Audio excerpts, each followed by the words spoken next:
Tyler Jones here. Appreciate you joining us here on NFL Daily as we're talking about Mel Kiper Jr.'s latest big board of the top 25 players entering the 2024 NFL Draft. We will get through the entire list and tell you more about them, give you our reaction coming up in just a matter of moments. Before we do, I want to know, who is your favorite player in the draft this year? Not saying who the best player is, but who's your personal favorite? Let me know in the comments section and tell me who your favorite is when we get started with today's show. No surprise, Caleb Williams, the USC quarterback, is number one on Mel Kiper's big board and has been the number one player the entire time. Mel said the following about Caleb Williams. He's incredible, escaping the pocket and making off-platform throws, excelling when he breaks down. His improvisational skills are off the charts, and it's incredible how he can make the first defender miss and create first downs out of thin air.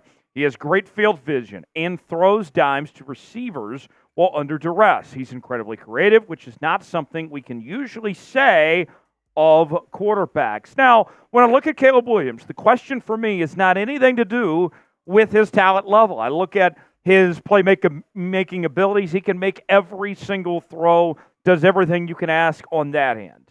For me, it is looking at Caleb Williams with his heart and his character. We've seen some of the off-the-field stuff and how he reacted to adversity when this team was losing football games this past year.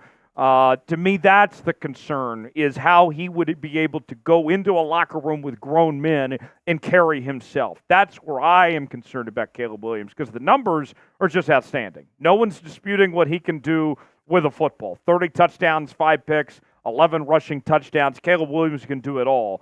But can he be a leader in an NFL locker room? That remains to be seen. Should Caleb Williams be the number one overall pick? The Bears hold that pick right now.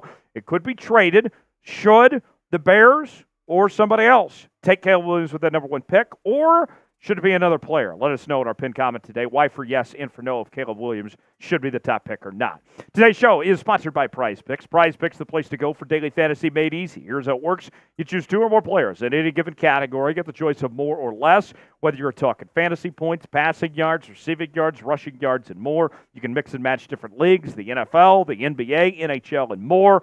This week, with the AFC Championship game coming up on Sunday, I'm rolling with Justin Tucker to have more than 1.5 field goals made, and Travis Kelce, after a big game this past Sunday, to have more than 64.5 receiving yards. Put $20 down. These hit turns into $60 on PrizePicks. Get a $100 deposit match on your first entry when you play along with us. PrizePicks.com/CLNS. Promo code CLNS for a $100 deposit match. The link is in the comments and description of today's video. Number 2 on the list, Marvin Harrison Jr., the wide receiver out of the Ohio State, had a very good season, winning the majority of the top receiver awards in college football, and Keper said the following. Harrison has everything from outstanding size and stellar hands to incredible body control and blazing speed. His dad ran a 4.33-second 40-yard dash before the 1996 draft, but was just under 6 feet when the Colts took him in round 1. Harrison Jr. is 4 inches taller and could have similar speed. Now, I can't find anything I don't like about Marvin Harrison Jr. He is one of the best prospects we've ever seen at this position. And while Caleb Williams, you have the character concerns, right? I think if you're trying to make the safe pick here, Marvin Harrison Jr. is as close of a sure thing to a sure thing you can get when I look at these guys picking that are going to be available in those first few picks. This past season, over 1,200 yards, 14 touchdowns, 18 yards of reception. He was fantastic for Ohio State. Number 3 on the list, Drake Maye, quarterback out of North Carolina. Drake Maye got a lot of love this past year, a lot of hype coming out. The talk was about him and Caleb Williams, that they would have probably gone before any of the quarterbacks in either of the last 2 drafts with their talent level. Keper saying the following about Drake Maye. He looks the part of a big-time NFL signal caller.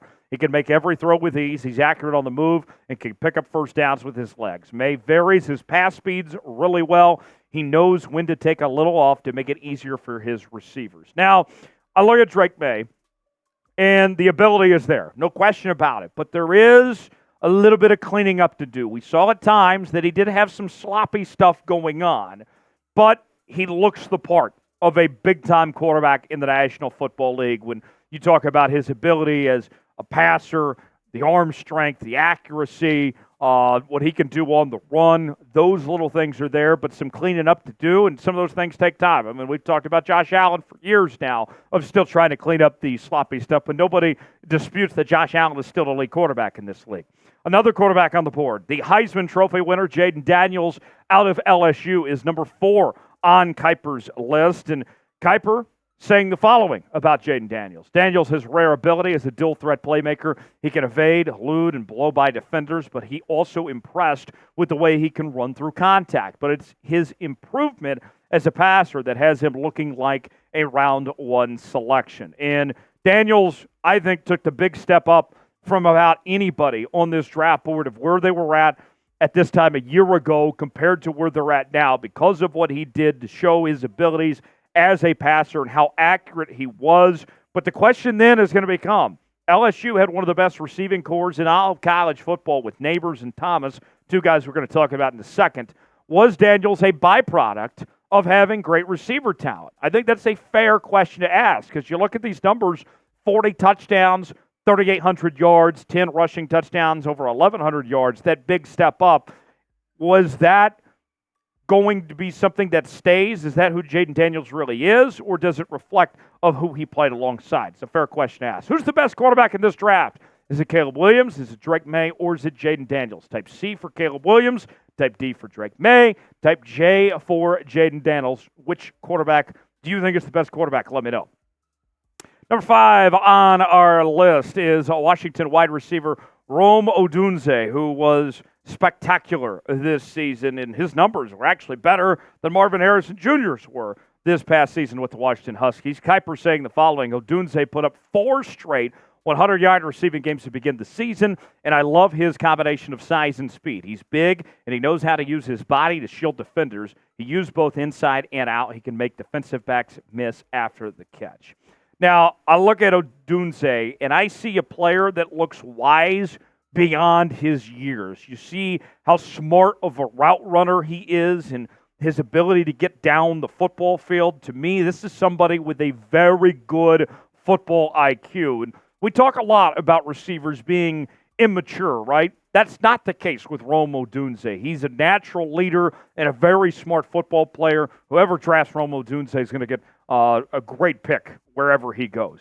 Another wide receiver. We mentioned his teammate a moment ago. Malik Nabers, wide receiver from LSU, is next on our list. Nabers had a fantastic season. Joe Alt, offensive tackle from Notre Dame, is the first offensive lineman on Keper's list at number 7. And then at number 8, that is where we find the best tight end we've seen in a very long time. Georgia tight end Brock Bowers with the number 8 slot. Keper saying the following about Bowers: he's a matchup nightmare for defenses. He has great hand-eye coordination and run-after-catch ability, and he can stretch the field down the seams. I also love the way he tracks the ball, high-pointing it above defenders. We've been patiently waiting for when Brock was going to become draft eligible. He's been the best tight end in college football for the last 3 years now. And I think he's in the conversation for one of the best tight end prospects we've ever seen. And he draws all the comparisons. You're going to hear people talk about Travis Kelce, Rob Gronkowski, all those great tight ends with the receiving ability that he brings, at times looking like a wide receiver. This past year, played 10 games, had the ankle injury, was able to come back, though. 56 catches, 714 yards, 13 yards of reception, 6 touchdowns. Another good year for him despite the injury. Then we find Olu, our offensive tackle for Penn State, with the number 9 spot. Number 10, Dallas Turner, outside linebacker from Alabama, enters this list as well. We'll get to 11 through 25 in just one moment, but first, I want to make sure you subscribe to NFL Daily by Chat Sports for the best coverage leading up to the NFL Draft. Nobody is going to be covering the draft like we are here at NFL Daily. We're going to be bringing you mock drafts. We're going to keep you updated on potential trades. We're going to send a team out to the Combine to cover that as well. Keep it locked into NFL Daily. We'll have you covered all the way up until the draft right here on the channel. Subscribe now for free. You'll be glad you did. The other LSU receiver, that is Brian Thomas Jr., falls in at the number 11 spot. Well, number 12 is Keper DeJean, the corner from Iowa. And there may be something you notice about Cooper DeJean at the corner position. We'll get to that here in just a second, the elephant in the room. I was impressed with his technique on snap-to-snap basis, says Mel Kiper. He played in the slot and out wide, showing off tremendous speed to stick to receivers. He's just silky as a cover man. This is everyone's favorite white corner we've ever seen in quite some time.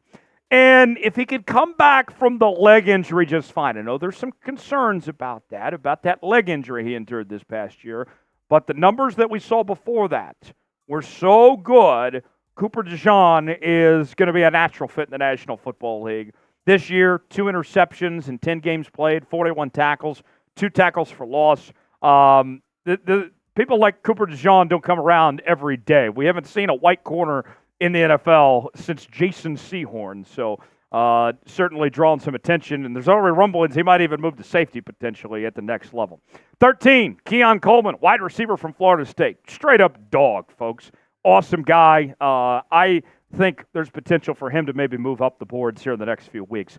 14, Nate Wiggins, corner from Clemson. 15, Troy Fanatu, the offensive guard from the University of Washington. Then, at number 16, Leotu Latu, the outside linebacker from UCLA, followed by another fellow Pac-12 player. That is Michael Penix Jr., the quarterback from Washington. Penix played in the national championship game for the Huskies and led them to a Pac-12 title. Certainly a name that has risen up boards over the last several months. Kiper say the following about Penix. When you study the tape, you see he has the arm talent, accuracy to all levels, decision-making, and toughness to become a successful starting quarterback in the NFL. Now, there are some people that are worried about him being a lefty. I'm not concerned about that with Michael Penix Jr. What I am concerned about is if he can stay healthy. He's already had a couple of ACL injuries. And kind of like we talked about with Jayden Daniels, another fair question to bring up, is he a byproduct of having great receiver talent? Washington had one of the best receiver rooms in all of college football this year, and Penix's numbers were outstanding. 36 touchdowns, 11 interceptions. What can he do if he doesn't have all those weapons there? That's a question I think a lot of people want to know when it comes to Penix Jr. there. So, how many quarterbacks will be selected in the first round of this year's draft? Already talked about several. This is believed to be a generational year for QB talent. Weigh in, tell us what you think in the comments section. Jared Verse, another guy I like a lot in this draft. He comes in at number 18, defensive end from Florida State. Could be a guy that I think if he impresses well, the combine might move into the top 10.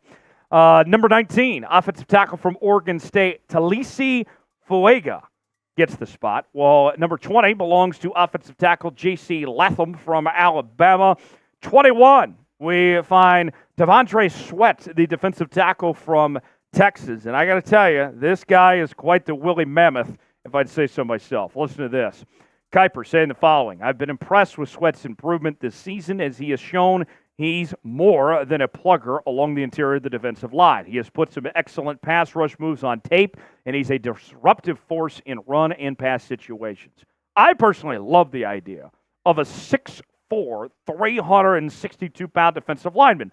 That's not attractive to everybody, but Sweat, well, no pun intended, but he's shown that he can break a sweat, that he is very athletic for his size, that he is a disruptor. This past season, took on a lot of double teams and yet still managed to have 45 tackles, 8 tackles for loss, 2 sacks, and 4 pass breakups. Watch out to see what he could do at the next level. A few more names to get to. Amarius Mims, offensive tackle from Georgia at 22. From the University of Oklahoma, Tyler Guyton. This guy's a big dude, 6'7". He falls in at number 23. Number 24, defensive tackle Jerzon Newton from Illinois. And rounding out Kiper's big board at 25 is Jordan Morgan, the offensive tackle from Arizona. Appreciate you joining us here on this edition of NFL Daily. If you enjoyed today's show, you made it to the end, spam real one in the comments section. We'd certainly appreciate it, and we'll see you next time here on the channel.